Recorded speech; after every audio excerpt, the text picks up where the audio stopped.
When Isabella Rose's family faces financial ruin, she's forced into an arranged meeting with tech billionaire Vincent Sterling.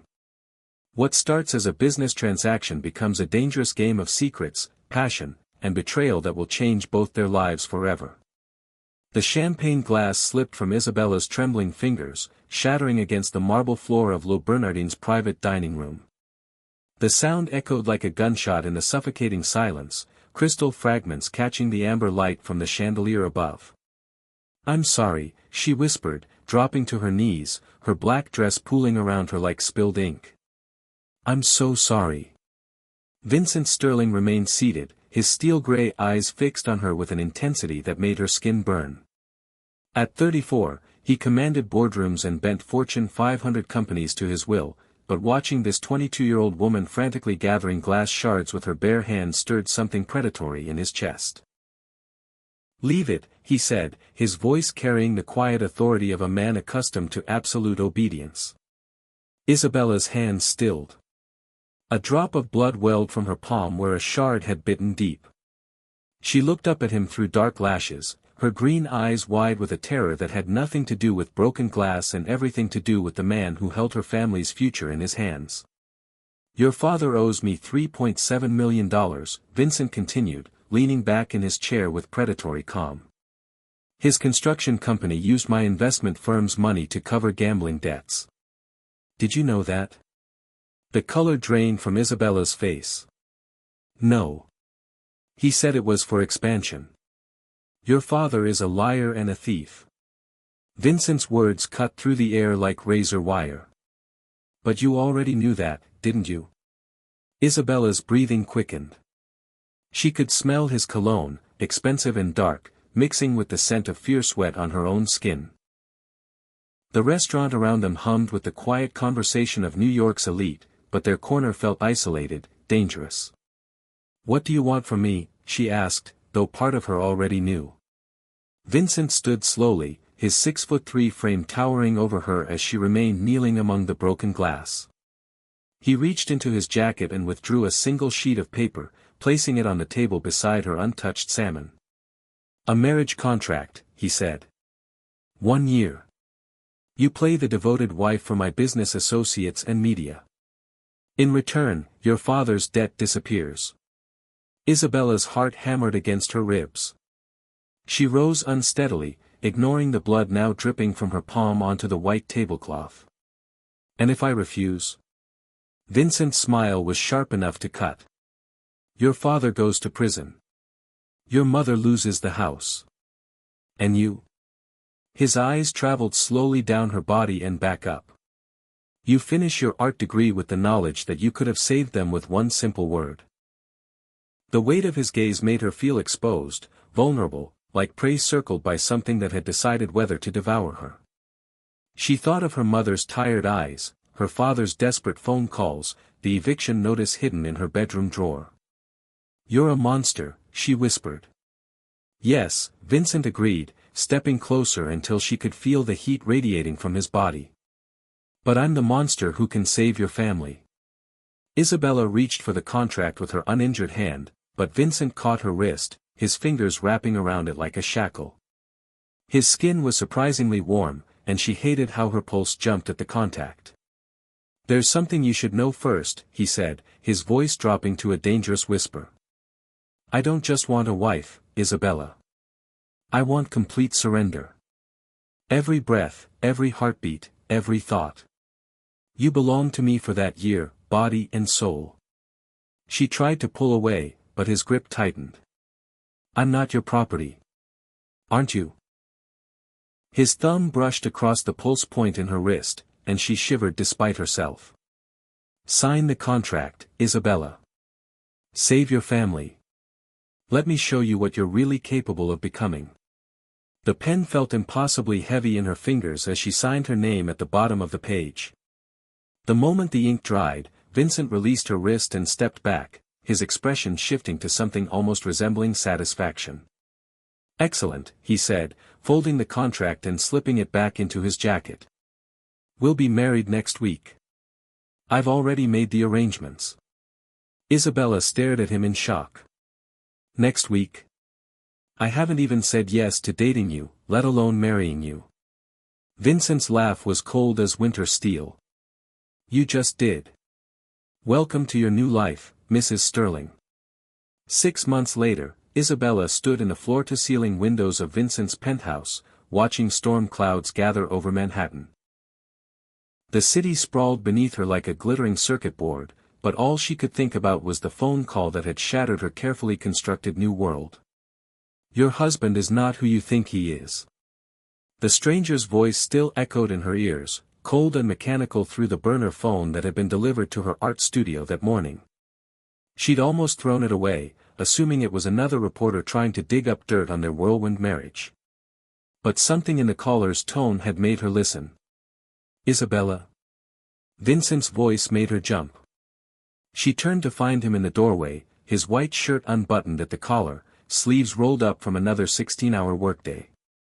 Even exhausted, he moved with the fluid grace of a predator, and her body responded despite everything she'd learned. 6 months of marriage had taught her things about herself she'd never wanted to discover. How her skin came alive under his touch. How his rare smiles could make her forget why she hated him. How the line between captivity and desire had blurred. Until she could no longer find it.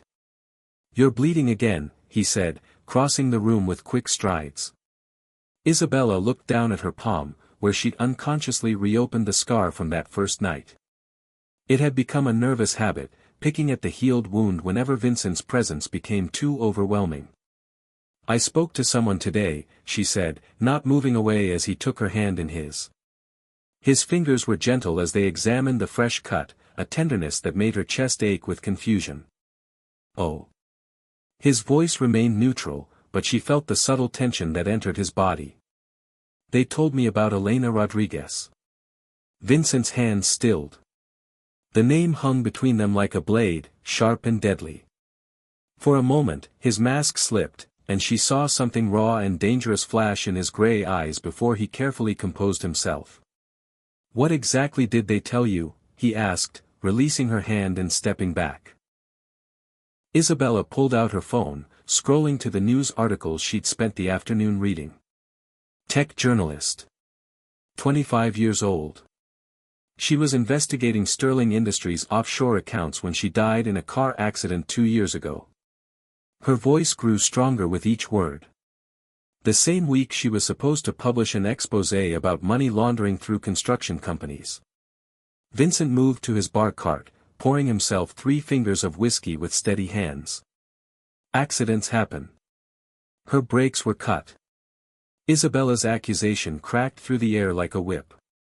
She was getting close to something, wasn't she? Something about companies like my father's being used to clean dirty money. Vincent took a long sip of whiskey, his back still turned to her. You're playing a dangerous game, Isabella. Am I? She moved closer, her heart pounding with reckless fury. Or am I finally starting to understand the real game? You didn't choose me randomly, did you? My father's company wasn't just another bad investment. It was perfect for your needs. Small, desperate, run by a man stupid enough to take money without asking questions. Vincent turned to face her, and the look in his eyes made her step backward. Gone was any pretense of the civilized businessman. What stared back at her was pure, calculating ruthlessness. You want the truth? He asked, setting down his glass with deliberate precision. Elena Rodriguez was going to destroy everything I've built. She had evidence of financial transactions that would have brought down not just me, but a network of people who don't forgive and don't forget. Isabella's blood turned to ice water. You killed her. I protected what's mine. Vincent's voice was flat, emotionless. Just like I protected you. Protected me? Isabella laughed, the sound bitter and sharp. You blackmailed me into marriage. I saved your life. Vincent crossed the room in 2 quick strides, backing her against the window. The glass was cold against her spine, and 40 stories below, the city lights blurred through her tears. Elena got too close, started asking the wrong questions. But you? His hand came up to cup her face, thumb tracing her cheekbone with devastating gentleness. You were perfect. An innocent girl with a desperate family. A reason to stop looking too closely at your father's business dealings. Because if I disappeared, people would investigate, Isabella whispered, understanding flooding through her like poison. Because you became my greatest weakness, Vincent said, his voice rough with something that might have been regret. The one person who could destroy me completely. Isabella stared into his eyes, seeing the truth she'd been blind to for 6 months. You don't love me. You never did. I'm just another business transaction. Vincent's grip on her face tightened, and for a moment she thought he might hurt her. Instead, his thumb brushed away a tear she didn't realize had fallen. Love, he said softly. I've killed for you, Isabella. I've lied, stolen, and betrayed people who trusted me, all to keep you safe and close. If that isn't love, it's something far more dangerous. The confession hit her like a physical blow. She pushed against his chest, but he didn't move, his body a wall of immovable heat and muscle. Let me go, she whispered. Never. Vincent's forehead touched hers, and she could smell whiskey on his breath, feel the tremor in his hands that belied his controlled exterior. You're mine, Isabella. And I'm yours, whether you want me or not. The sound of her phone ringing shattered the moment. Vincent stepped back, allowing her to answer with shaking hands. The same mechanical voice from earlier filled the silence. Mrs. Sterling. I hope you found our first conversation illuminating. Meet me tomorrow at the Frick Collection. 2nd floor, Garden Court. Come alone, or your husband won't be the only one who needs to worry about accidents. The line went dead. Isabella looked up to find Vincent watching her, his expression unreadable. Who was that? He asked. Isabella met his gaze, steel entering her spine. Someone who wants to finish what Elena Rodriguez started.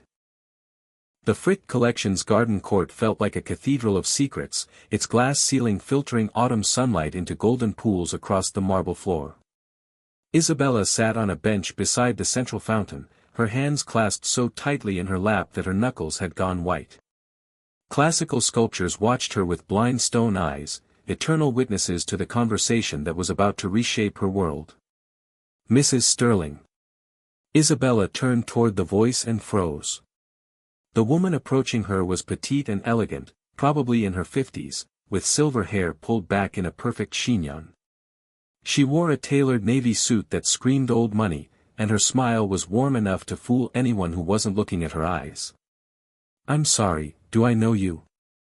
Isabella asked, though recognition was already crawling up her spine like cold fingers. Margaret Chen, the woman said, settling beside Isabella on the bench with the practiced grace of someone accustomed to commanding rooms full of powerful men. I was Elena Rodriguez's editor at Financial Focus magazine. I was also Vincent Sterling's first wife. The words hit Isabella like a physical blow. She'd been prepared for a whistleblower, a rival businessman, even law enforcement. Not this. His first wife. Isabella's voice came out as barely a whisper. But the records show he's never been married before. Margaret's laugh was brittle as winter ice. Vincent is very good at making inconvenient truths disappear. Our marriage was annulled after 6 months, officially because of irreconcilable differences. Unofficially. She opened her purse and withdrew a manila envelope, placing it between them on the bench. Because I discovered what he really does for a living. Isabella stared at the envelope as if it might bite her. What do you mean? Sterling Industries is a front, dear. Vincent doesn't just launder money for organized crime families. He's their primary financial architect. Every algorithm his company creates, every software innovation that revolutionizes global banking, it's all designed to make dirty money untraceable. Margaret's voice was matter-of-fact, as if she were discussing the weather. Elena found the connection. She was going to expose him. Why are you telling me this? Isabella asked, though part of her already knew the answer. Because you're his weakness now. The same way I was 7 years ago. Margaret's eyes softened with something that might have been pity. He didn't marry you to silence your family's connection to his operation. He married you because he's obsessed with you. And obsessed men make mistakes. Isabella's phone buzzed with a text message. Vincent's name appeared on the screen. Where are you? We need to talk. He's looking for me, Isabella murmured. Of course he is. Vincent doesn't like it when his possessions wander off without permission. Margaret stood, smoothing her skirt. The envelope contains everything Elena gathered before her death. Bank records, communication logs, evidence of at least 12 murders made to look like accidents or suicides. Enough to put Vincent away for life. Then why haven't you gone to the FBI? Margaret's smile turned predatory. Because I want something more than justice, Isabella. I want Vincent Sterling destroyed, piece by piece, the way he destroyed me. And you're going to help me do it. Isabella picked up the envelope with trembling fingers. What if I refuse? Then you'll spend the rest of your life married to a monster, wondering which of your friends and family members will be next when they become inconvenient to his business. Margaret began walking away, her heels clicking against the marble floor. The choice is yours, dear. But choose quickly. Vincent's already on his way here. Isabella tore open the envelope, her eyes scanning the first page of documents. Bank statements showing millions of dollars moving through shell companies. Photographs of Vincent meeting with men she recognized from FBI wanted posters.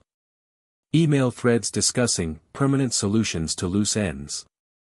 And then, at the bottom of the stack, something that made her blood freeze in her veins, a death certificate from Margaret Chen, dated 3 days in the future. Margaret, wait. Isabella called out, but the woman was already gone, disappeared into the maze of galleries like a ghost.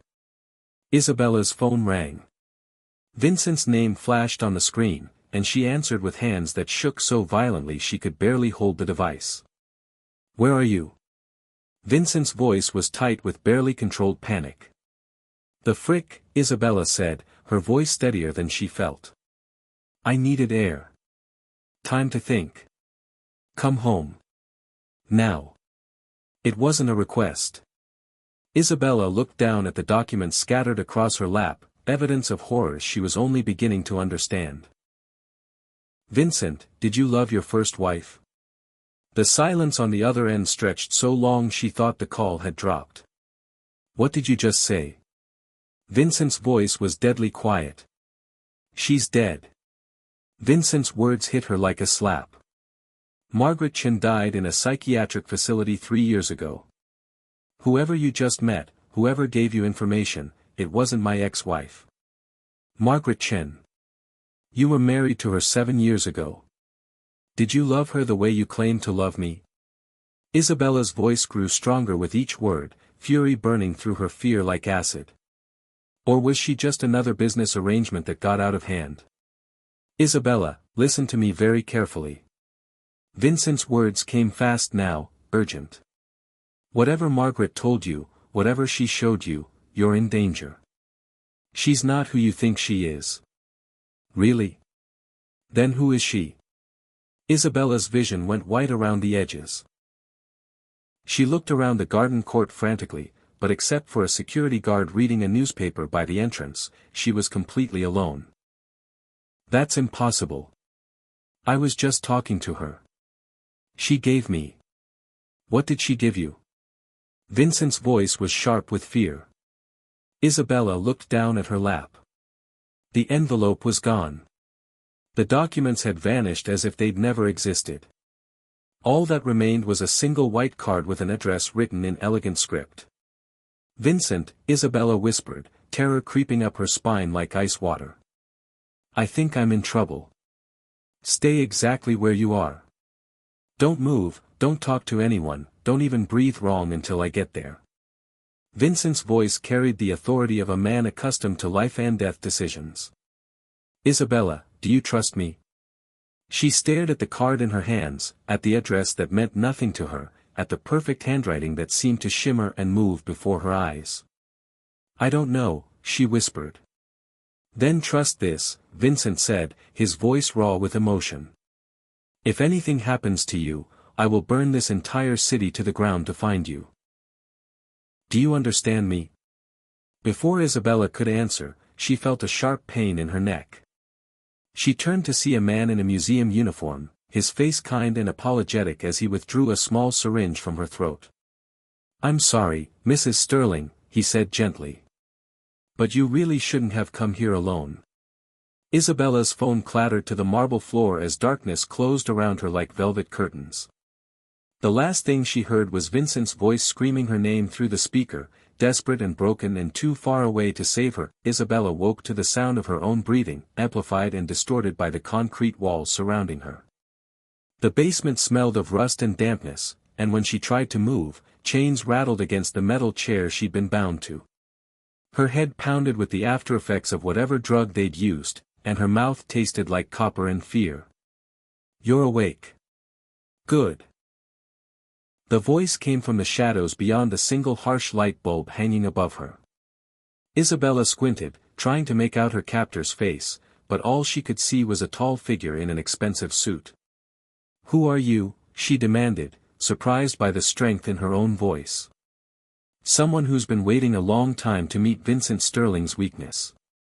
The man stepped into the light and Isabella's heart stopped. She was looking at Vincent's face, but not Vincent.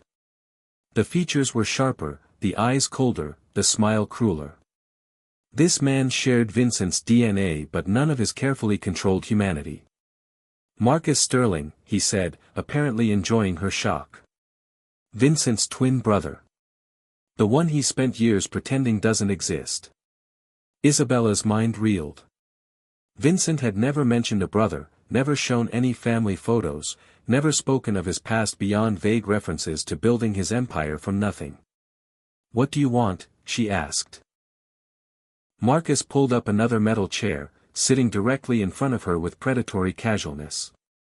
"I want what Vincent stole. From me. My company, my reputation, my life." His voice carried the bitter edge of years-old hatred. 7 years ago, Vincent framed me for Elena Rodriguez's murder. "Did he tell you about Elena?" "He said he killed her." Marcus laughed, the sound sharp and humorless. "Of course he did. Vincent always was better at taking credit for other people's work. I killed Elena Rodriguez. I also killed 12 other people who got too close to our operation.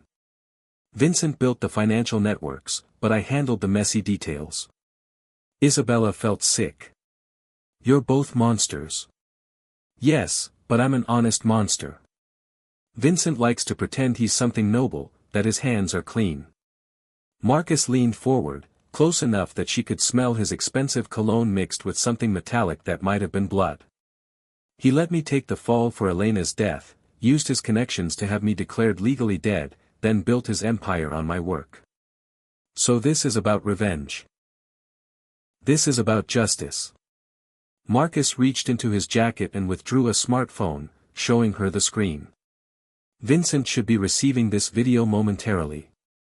Isabella watched in horror as the phone displayed a live feed of her own terrified face. She was the bait in whatever twisted game these brothers had been playing for 7 years. "He'll come for me," she said, trying to sound more confident than she felt. "Oh, I'm counting on it." Marcus stood and walked to a table she hadn't noticed before, covered with tools that made her stomach clench with dread. "The question is, how much of you will be left when he arrives?" Isabella's phone, apparently recovered from the museum, began ringing from somewhere in the darkness. Marcus answered it, putting the call on speaker. "Marcus." Vincent's voice filled the basement, tight with controlled rage. "Hello, brother. I have something that belongs to you. If you hurt her, I'll kill you myself this time." "This time?" Marcus laughed. "You never had the stomach for killing, Vincent. That was always my job, remember?" Isabella listened to the brothers' verbal sparring with growing horror. They spoke of murder and violence as casually as discussing stock prices, and she realized she'd been living with a man whose capacity for darkness she'd never truly understood. "What do you want?" Vincent asked. "I want you to confess. Publicly. Tell the world that Vincent Sterling is a fraud, that everything you built was stolen from your dead brother. I want you to destroy yourself the way you destroyed me. And then you'll let Isabella go?" Marcus looked at her with mock consideration. "Actually, no. I think I'll keep her. She's quite beautiful, and I've been curious about what makes my brother's pulse race these days." The sound Vincent made was inhuman, somewhere between a roar of rage and a cry of despair. "Marcus, please. Take everything else. My company, my money, my life. But let her go. She's innocent." "Innocent?" Marcus grabbed Isabella's chin, forcing her to look at him. "Your wife has been feeding information to federal investigators for 3 months, brother. Did you really think those FBI raids on your shell companies were coincidences?" Isabella's blood turned to ice. Vincent's silence on the other end of the phone stretched like a held breath. "That's impossible," Vincent finally said, but his voice had lost its certainty. Marcus released Isabella's chin and walked to another corner of the room, returning with a laptop. "Show him, darling." On the screen was an email account Isabella had never seen before, full of messages to an FBI contact named Agent Sarah Morrison. Detailed information about Vincent's business meetings, financial transactions, suspicious phone calls. All sent from an IP address registered to Isabella's art studio. "I didn't write these," Isabella said, her voice cracking. "Vincent, you have to believe me. I would never." "Wouldn't you?" Marcus interrupted. "A desperate girl, trapped in a marriage to a monster, looking for any way out. It's a beautiful story, really. The innocent bride becomes the avenging angel." Vincent's voice, when it came, was hollow with betrayal. "Is it true, Isabella? Have you been working with the FBI?" Isabella stared at the fake emails, at the fabricated evidence of betrayal, and realized she was trapped in a web of lies she couldn't untangle. "Vincent, I swear on my mother's life, I never." "Your mother's life," Marcus interrupted, "is actually quite relevant to this conversation. Agent Morrison is with her right now, you know. Along with your father. Protective custody, they called it. Though I suppose that protection is only as good as your husband's cooperation." The room spun around Isabella as the full scope of Marcus's plan became clear. Vincent had been maneuvered into a position where every choice led to destruction. Save Isabella and confess to crimes that would imprison him forever. Refuse, and watch his wife and her family die. "You have 1 hour to decide, brother," Marcus said into the phone. "Confess publicly, or I start sending Mrs. Sterling back to you in pieces." The line went dead. Marcus set the phone aside and picked up a knife from his table of tools, testing its edge against his thumb. "Now then," he said, turning back to Isabella with a smile that would haunt her nightmares forever. "Let's see how much pain it takes to make a Sterling scream." Isabella closed her eyes and thought of Vincent, of his rare genuine smiles, of the way he'd held her during thunderstorms without being asked, of the morning she'd caught him painting her portrait from memory. Whatever he'd done, whoever he really was, she loved him enough to die for him. She just hoped she was strong enough to do it quietly. Vincent Sterling stood in the abandoned warehouse district of Queens, rain drumming against the corrugated metal roof above his head. 43 minutes had passed since Marcus's ultimatum, and every second felt like a small death. In his left hand, he held the prepared confession that would destroy everything he'd built. In his right, he carried the Glock 19 he'd sworn never to touch again. The building Marcus had specified looked like 1,000 others in this forgotten corner of the city, but Vincent could smell the trap waiting inside. His brother had always been theatrical, always needed an audience for his cruelty. This would be no different. Vincent's phone buzzed with a text message. A photo of Isabella, blood streaming from cuts on her face, her eyes swollen but defiant. Below it, an address and 2 words, alone. Now. Vincent deleted the message and walked toward what he knew would be either salvation or damnation. The warehouse's interior was a maze of rusted machinery and forgotten dreams. Vincent followed the sound of Isabella's muffled cries, each one driving splinters of rage deeper into his chest. 7 years of careful planning, of building power and influence, all meaningless if he couldn't save the one person who'd made him remember what it felt like to be human. He found them in a cleared space near the back of the building. Isabella was still chained to the metal chair, but now her beautiful face was a map of Marcus's cruelty. His brother stood behind her, one hand tangled in her dark hair, the other holding a knife to her throat. "Right on time," Marcus said, his voice carrying the same warm tone Vincent remembered from their childhood, before everything went wrong. "Did you bring me a present?" Vincent held up the confession, sheets of paper that represented his complete surrender. "I brought what you asked for. Now let her go." "Oh, Vincent. Still so naive." Marcus's grip tightened in Isabella's hair, making her gasp in pain. "Did you really think I'd honor our agreement?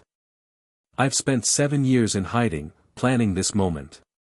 Your wife is just the opening act. What do you want?" Marcus smiled, and Vincent saw their father's madness gleaming in his twins' eyes. "I want you to understand what it feels like to lose everything. Your company, your freedom, your hope." The knife pressed closer to Isabella's throat, drawing a thin line of blood. "Your reason for living. Marcus, please." Vincent took a step forward, his hands raised in surrender. "You want to hurt me? Fine. Let her go and take your revenge on me. But she is my revenge." Marcus's voice dropped to a whisper. "Because I know you, brother. I know that killing her will destroy you more completely than any physical torture ever could." Vincent met Isabella's eyes across the warehouse floor.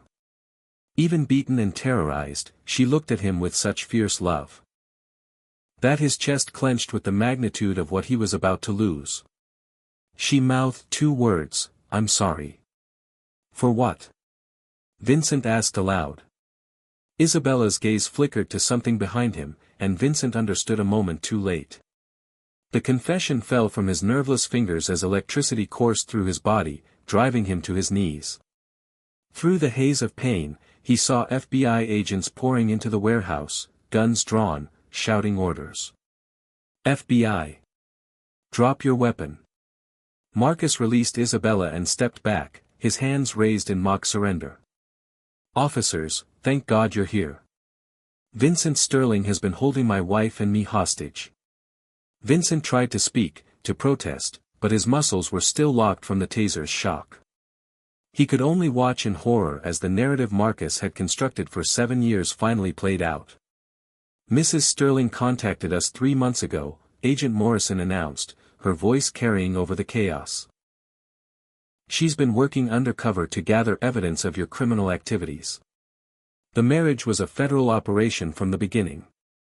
Vincent's world shattered like glass. He looked at Isabella, searching her face for any sign that this wasn't true, but she wouldn't meet his eyes. "I'm sorry," she whispered again, and this time he understood. The FBI agents moved efficiently, securing the scene, reading rights, calling for medical assistance. Vincent found himself pressed against the concrete floor, handcuffs cutting into his wrists, as the woman he believed he loved helped destroy everything he'd ever built.